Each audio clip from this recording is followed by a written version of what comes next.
All right, all right.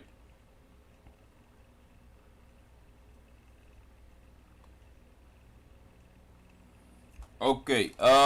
Yeah. If anyone who is unable to hear the sound, can't hear the audio, please maybe just restart your browser, whatever you are using to get the live stream. Just restart it and you should be okay. So we're going to just move on and solve this problem. Okay, so we are here to solve C programming problems. Okay, so we start wasting further time, so that's what we need to do, solve problems. Now this is practical 12. Okay, it just shows here on my site example 3, but it's part of practical 12 for those who know what I'm talking about. So task 0 here, they say we need to write a program that counts down from 30 to 0 in step of 3. A single variable called Cn should be used, and this should be the output. The image here in black should be the output of this program. So already you can understand that this is a form of a loop, even though there is a hint already given here that you have to make use of a while loop. So if you understand the while loop, if you did some reading on your C programming note, a while loop is a loop that executes while a variable haven't reached a specific value. As soon as that variable reaches a specific value, then the while loop will exit, or you can set up the condition. That is why it's called while loop. So it will execute while a specific thing is going on. So that's the first task. That is to execute this while loop so that we can print this in this form here. So I'm going to start. The first thing is obviously you need to declare the variable. That's the first thing. Or you have to have your program algorithm. Now the program algorithm, I explained it last time, is basically you putting your program on paper, what you're going to do. Piece by piece or point by point what you're going to do. Now in this case here, let me see if I can just open a notepad. Notepad. Let's see, I need a notepad or just a text pad. Okay, so if we want to develop an algorithm here based on this program, so we're going to say, okay, the first task here, we need to count down. So what do we need to do? We need to declare variable. Declare variables. That's the first point. After we declare the variable, we then need to open the loop and start with the initial condition of the loop. So that means we have to initialize one variable. That is, variable must have the value of 30. So then that is initialization. Initialization. So once you've done your initialization, then you can go on and execute loop. Now this will be the body of your loop, where your loop is going to do most of the work. And after that, then you can display your result. So this is some form of solution on paper or algorithm. I'm sure most of us should be comfortable with this going forward. Okay, so now let's start solving it by implementing what we just wrote here. So the first thing is we declare the variable, and I'm going to say int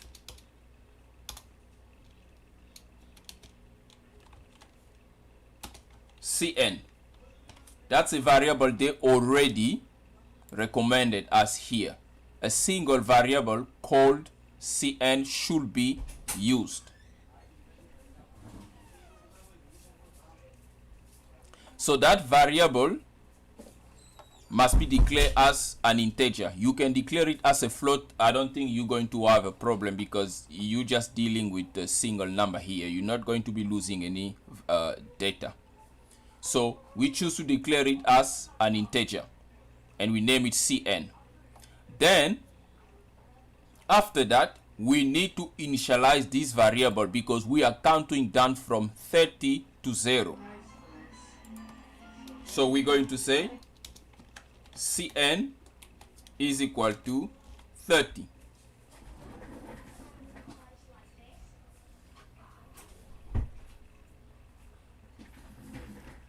Once we have Cn declared or initialized to be equal to 30, I want to go a bit slower because if previously there were some guys who complained that I was a bit fast, and I understand because I know exactly what I'm doing. So someone who's still trying to get familiar with C programming might find it a bit faster. So that's what we've done. Now the next part is then we need to go on the body of the loop. So we need to execute the loop. We've done all of these two parts. The 2 points have been done. Now we can go to the next point. That is the body of the loop. We need to execute the loop. So I'm going to write a comment. I'm going to say while loop. Now this is where my while loop is going to be. Now while loop, the keyword for the while loop is just while, like that. But now you need to define the condition for the while loop. First you can open the bracket. Once your brackets are open, then before you can execute something inside here, there need to be a condition. Now what is the condition of the while loop? Now the condition here is that we need to count down from 30 to 0. So that's a condition. So simple. We then have to say while Cn, which is this variable here, is greater or equal to 0. Because we know that the value of Cn have already been defined and declared as 30. So while Cn is greater or equal to 0, we have to do something. Because we already know that Cn is 30. So please guys, just pay attention because loops are like that. If you don't grasp the concept of loops, you're going to be struggling with them. We already know that Cn from the start here is equal to 30. So in order for us to do something, let me just put this printf here, practical. In order for us to do something, we have to have a condition that will allow us to stay in here, because if this condition is false, then we're going to exit the loop. We're going to be outside. Now let's try something. Let me print this and see what we're going to get, so that we know what's going on with the loops. Look at what I'm printing on my screen. I'm printing a lot of things because I'm inside the loop. I'm right here inside the printf practical 12. I'm not exiting the loop because obviously Cn is greater than 0. So I'm staying in there. But I need to exit the loop because if I don't exit the loop, then I'm not going to get this output here. For me to get here, I need to get out of the loop. So I need to execute and out. So what do? We're going to use the same printf, but we need to print something. So we're going to say %d, that is for the integer, because we want to get that output on the screen. And let's make a small space here. You will see why we're putting a space there. Never forget your comma. And then we're going to pass the value of Cn. So this is taking us closer to the output that is required for us. Now if I run here, let's see what we're going to get. Okay, now I'm printing only 30. I'm not printing anything else. The reason is being my loop is not being decremented. I need to decrement this value of Cn so that I can not only print 30, but I can print the values that are similar to this one here. Now to do that, I need to use a statement that is going to decrement the value of Cn. Now there is a lot of ways to do that. One of which is you can write Cn is equal to Cn minus 3. Because remember, they say you need to decrement or count down from 30 to 0 in steps of 3. Okay, so that's the steps that we are counting down, all the way from 30 down to 0, but in steps of 3. So when I write like this, that means I'm taking the value of Cn, which is 30, and I'm taking minus 3. That means next time n is no longer 30. So I'm going to now execute this line. Next time when I come back, that previous value of Cn is no longer the same. But I'm still going to subtract the 3 and then print again. Now let's see what we're going to get. Now look at what I'm getting. I'm getting from 30, 27 all the way to 0. So the program is working. It's as simple as that. But if you don't understand how to execute it like that, you're going to struggle to get there. That's why you need to understand how loops work. Now, like I said, there is a lot of ways to write this statement here. The other way is the simplest one. You can just put a minus sign behind the equal and remove this other variable name here, just like that. So this means you taking the value of Cn, you subtracting Cn from a 3, and then you running after the loop and coming back. Every time you come back, you print the value of Cn. That's what you see on the screen. Now the way the output look like, let's see how the output look like again. You see we are printing on the same line. We are printing on the same line because we are not moving on the new line here.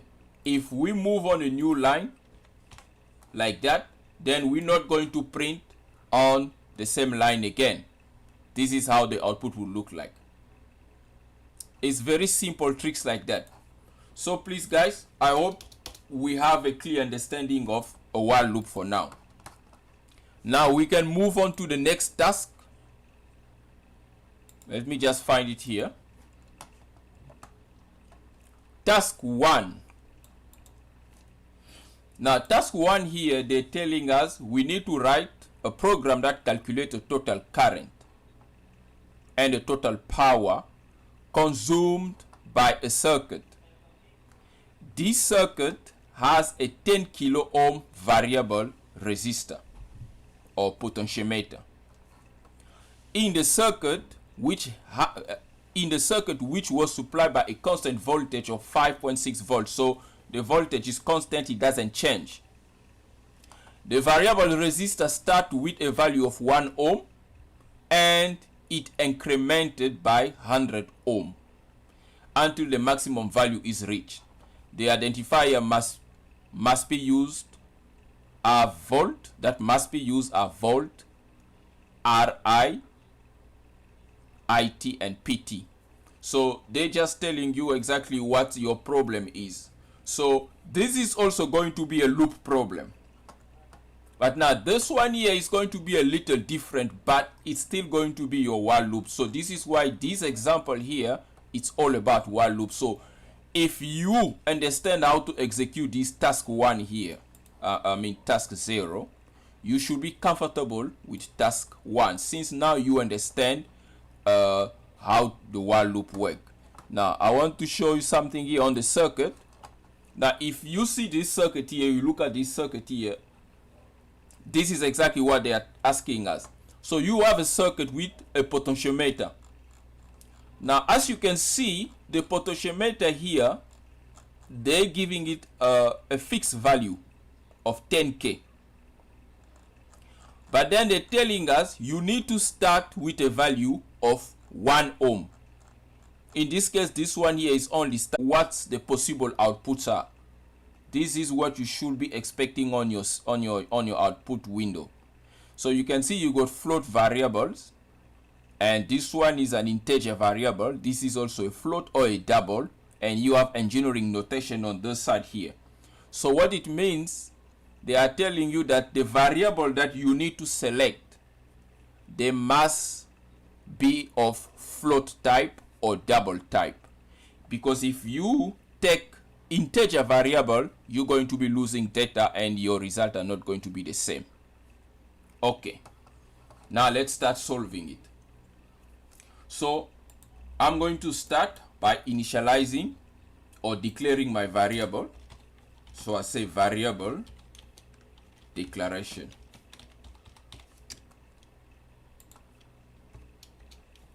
No, this window screen is looking a bit off here. Okay, float. Now it's no longer a CN, but it's volt. The next one is an integer. That is the value of the resistor and the pot, because that is not going to be changing. If you look at it, the value of the resistance here does not have a comma separated, or it doesn't have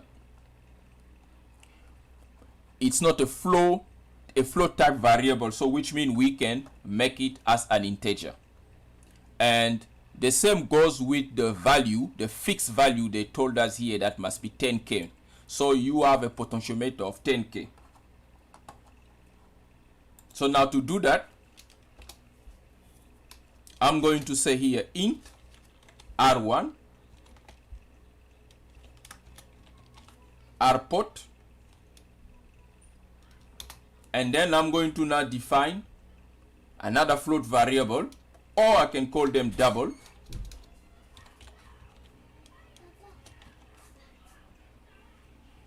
IT. So this is then your total current. PT, your total power. So what do you have here? You've got your float variable for volt, and you've got your double variable for the total current and the total power, and your integer for the value of the resistance and the potentiometer. I just decided to make them two separate values. Okay, now the next thing is you need to start initializing. This is the same algorithm, or the same program flow that we use from the previous task, that is task 1 here. So we're using the same program flow. So we declare the variable, we initialize them, and then we move into the loop. Okay, so now we have to start initializing after we've done with the variable declaration. So to do that, we're going to say R1 is equal to 10,000. 10,000 is coming from here. That's 10K, so it's 10,000 ohm. Rpot, now this is a new variable I just introduced, and Rpot, we're starting with a value of 1 ohm, and volt is a fixed, and that is 5.6. Okay.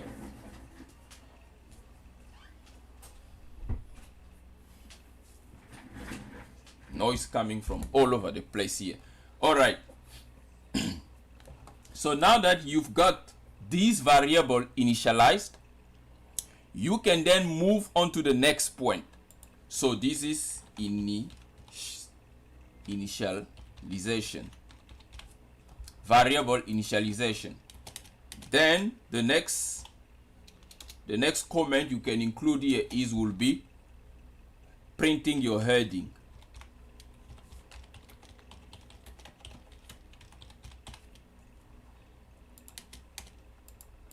Now printing your heading is basically you just calling a printf function that most of us already know. And in the printf function, you just going to say circuit parameters, because remember, you just need to stay within what they are asking you, what they are expecting you on your display. Because if you are not within what they're expecting on the display, then you're going to be writing your own things and you're going to lose marks. So you must be within what the expected displays are. So they say circuit parameters, you also must write circuit parameters, and then you have to include the next one, that will be print. Now remember, the reason why I'm putting this outside the loop, you're going to see right now, because if you take this, you put it inside the loop, then it's also going to print it. So we're going to say print F.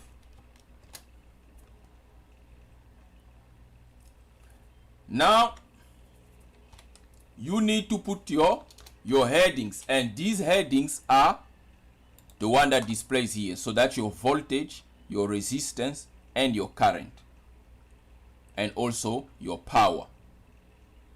Please guys, pay attention. Your circuit parameters is a single heading, but these other 4 parameters, they are 4 headings. So you have to have I'm sure you had some time reading your notes on outputting, because if you are not familiar with outputting, then you're going to have a problem in this part here. So what they do here is, first of all, you go onto the new line. After you move on to the new line, then you check your output. What are the output that you want to have? So I'm going to place a comma here, then a double quote, then I need the voltage. I need the voltage. Okay, let's put it like that. Okay, now we good. So I need voltage, then I need resistance, then I need current, then I need power. And don't forget your comment, because if you forget to comma here, then you're going to be having errors in your code. Now we are still dealing with the headings, and please, okay, what is going on here? Okay, you see guys, this is now we are also learning debugging in the same way. Now here it says undeclared variable Cn. You can see Cn is never been declared. This is part of the previous program. So to avoid some of these issue here, let's just go ahead and comment it. So we just comment it out. Now it should be clear. Okay, now you can see I'm only getting circuit parameters, but I'm not getting this voltage and resistance. I'm just going to include a tab here like that. Now the trick here is to include a format specifier with a string, and what it does is it's going to shift your parameters into a placeholders. Now to do that, percentage minus 15. So this is the amount of space where you want to shift the parameter, and then you move on S, because it is a string, and then you do another one, percentage minus 15 S, percentage minus 15 S. You just have to count how many do you have, how many you need to shift. Percentage minus 15 S. Well, how many we have here? 1, 2, 3, 4. Okay, so this should be fine for all our headings. Let's try and see. Okay, now you can see that the headings have been aligned now. Voltage, resistance, current, and power. Okay, now there is a comma there. You can just remove that comma. Now you need to move into the new line. Okay, now from here you can then start by solving your while loop. I'm going to uncomment here. Okay, but I cannot run it now, because if I run it, I'm going to have a problem, because this variable is not yet. Now, because the problem statement here says The variable resistor starts with a value of 1 ohm and is incremented by 100 ohm.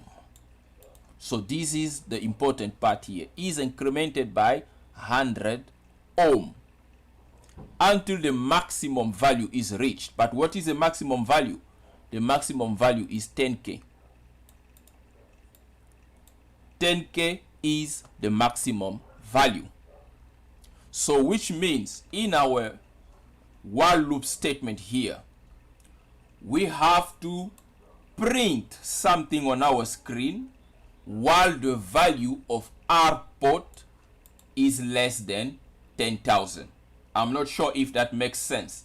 So if we take our port here, r underscore port, and then we say while our port is less than 10,000,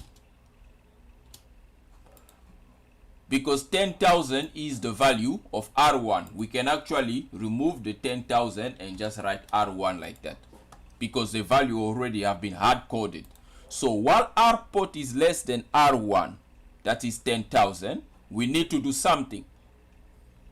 But like we've seen with the previous task, if we don't do something inside here, we're never going to exit.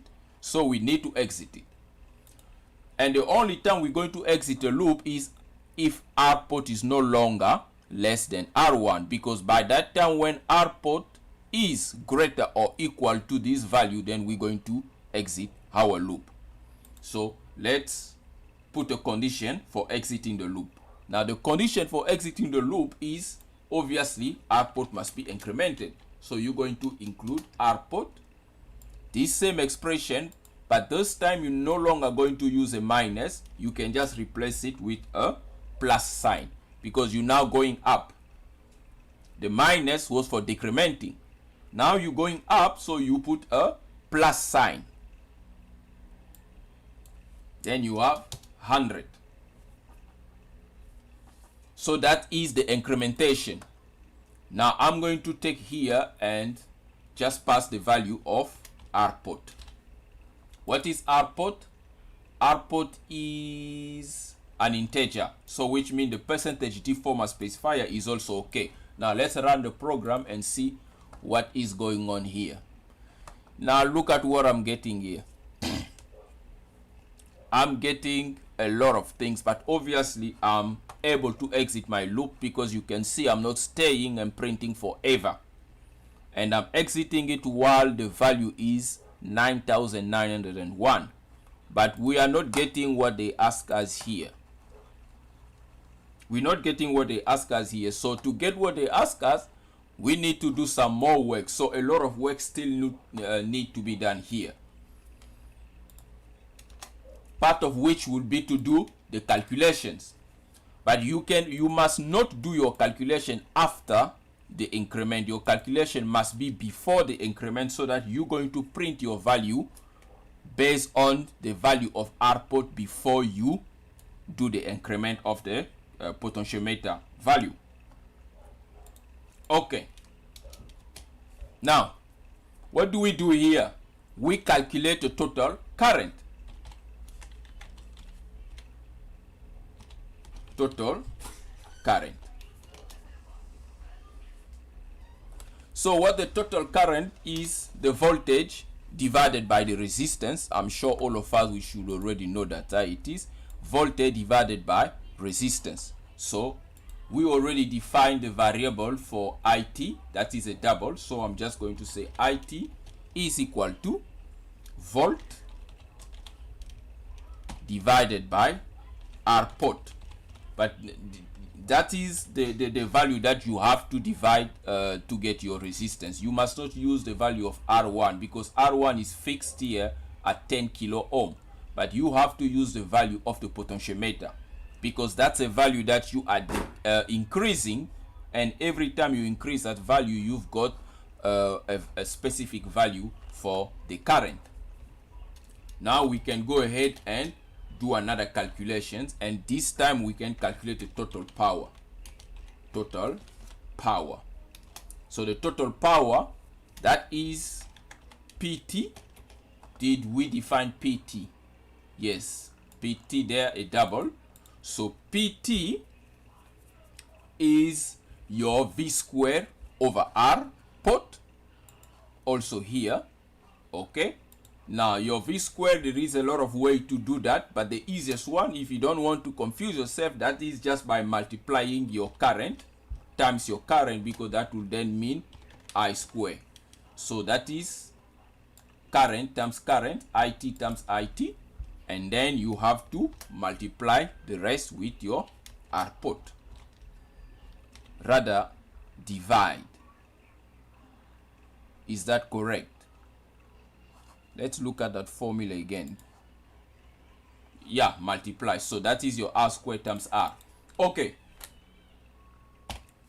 So we've got IT calculated and we've got PT also calculated. So now the biggest challenge we only have left here is to display the result. Now, the same way we've done here, by including this form of outputting with strings to insert space into your console output, that's the same method you have to use here.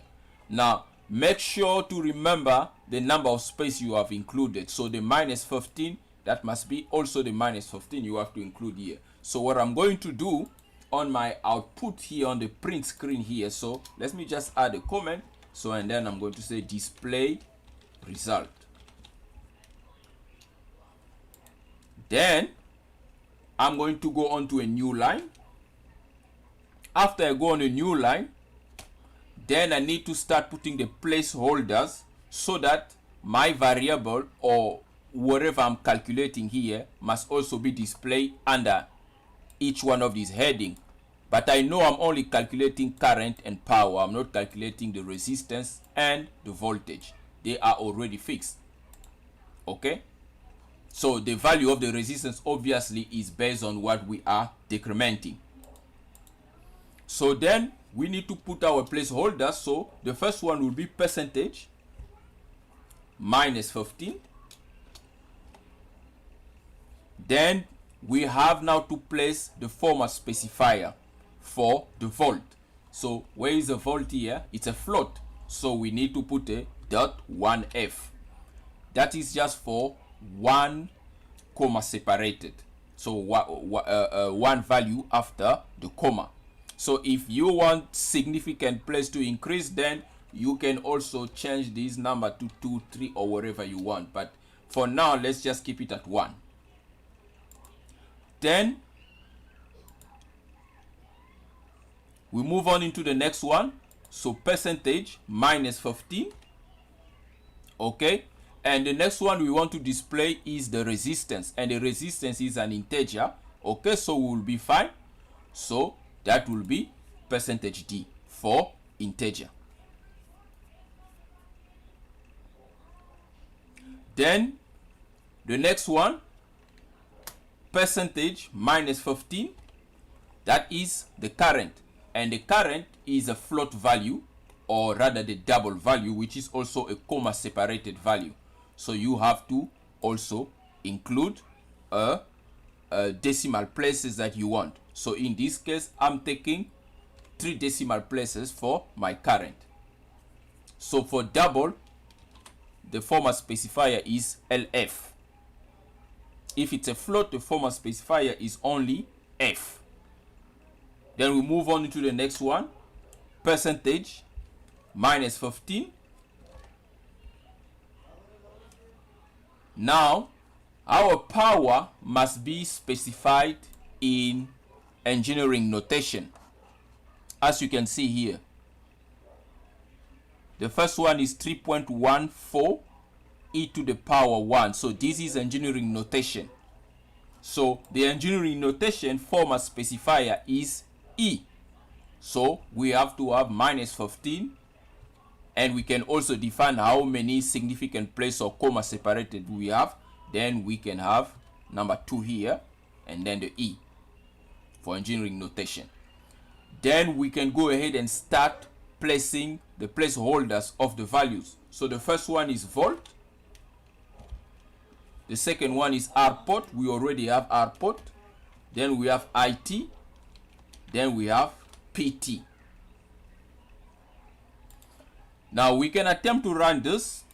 We may get errors because I'm also just doing it now, so I don't know what the output will look like. Let's try. Actually the output seems to be responding, but what are we getting here? It seems like we already solved the problem. So the output is looking quite familiar to what they're asking us to do here. Let's bring it so that we can compare it. Okay, what is it saying? Okay, we've got the first column here, it's voltage, and we have voltage. The only thing we don't have here is the V for voltage, and the other one is resistance. You can see we're starting from 1 ohm, and they cut it at 2.5 here, but we're going all the way. We're going all the way to 9,900 there. And the current, okay, the first current is 5.6 amp for a 1 ohm resistance, and the current would obviously be 5.6 amp based on ohm law. Then we have the power. Okay, so our power notation is also correct, so we are fine there, but the only thing that we are missing now is the volt.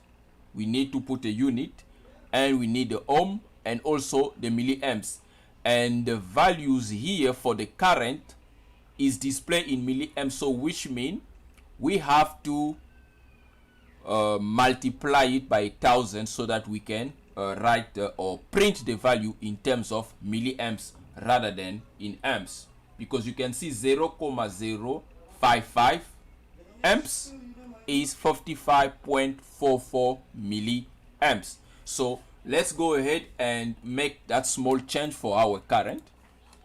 Now to do that, you just have to include an if statement. So what we're gonna do is, let me just include a comment, milliamp conversion. So I'm going to say if IT is less than 1.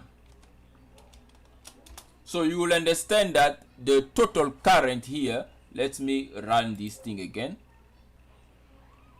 You understand here that the total current for the first time is 5.6 amp, which is greater than 1. But if I want to print it the same way on the output here, 55.4 milliamps, then I have to do a conversion, like I say, by multiplying by 1000. But to do that, I do a decision, so I check with my if statement here. If the value of this current is less than 1, that means it is a comma value here. Then I have to multiply the total current by 1000 so that I can get that 55 milliamp formula. So what I'm going to do is, in this if statement here, I'm going to say IT is equal to IT itself times 1000. So the only time I'm going to be inside here, that's only when this value is going to be less than 1. And the only time this value is less than 1 is after we've done the first increment. When we do the first increment, the resistance is no longer equal to 1. So which means the current already decreased. So the current is no longer 5 amps. So at that time, it's milliamps. So we need to multiply it with 1000 so we can get a different output on our screen. Now let's try it again. There we go. So you can see we are getting exactly the same thing. So we've got 5.6 amp and we have 55.44 milliamps. Exactly what they're getting. And that is the trick in order to get it like that. Okay, so I'm going to stop this tutorial here. The next part is basically, I'm going to leave it to you guys. If you have been writing this code, try to find a way to include the volt and the ohm and the milliamps and the power inside this statement here. It should be very easy, but try to do that and you're going to be learning a little bit more like that. And then also task 2, as you can see, task 2 here, they are asking to print this output here. So please go ahead and start with task 2 when you are done with the voltage and the resistor, the ohm, the units, and move on to task 2. If you have any issue with task 2 while doing it, send me a message and I'm going to assist you. But you have to have a code going on so that I can see where I can assist you within your code. So thanks for watching, and please keep on practicing. The only way to learn programming is by practicing. If you are not practicing, you're not going to know how to program. Until next time, stay tuned. So we're going to stop there.